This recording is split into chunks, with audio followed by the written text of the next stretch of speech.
আচ্ছা, কারওয়ান বাজার নামটা শুনলে আপনার মাথায় প্রথমে কি আসে?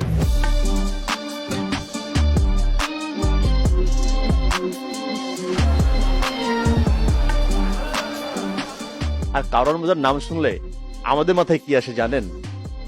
কাচ্চি ভাইয়ের শুরু থেকেই আমাদের টোটাল যে র মেটেরিয়াল গুলো দরকার হয় তার অনেকগুলো পার্ট এই কারওয়ান বাজার থেকে আসে, এবং এখনো পর্যন্ত আমাদের নিজস্ব টিম দ্বারা একদম ফ্রেশ গুডস আমরা কারওয়ান বাজার থেকে সংগ্রহ করি এবং আমাদের নিজস্ব ডিস্ট্রিবিউশন চ্যানেলের মাধ্যমে আমাদের ঢাকার সমস্ত ব্রাঞ্চে পৌঁছে দিই, যেন সর্বোচ্চ ফ্রেশ গুডসটা আমরা কাস্টমারকে সার্ভ করতে পারি।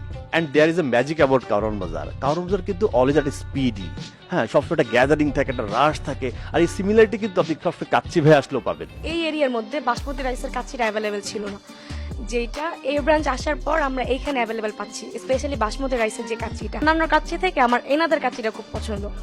স্পেশালি উপরে যে বাদামটা দেয় না, বাইটে বাইটে যেটা পড়ে, এইটা অ্যাকচুয়ালি অনেক মজা।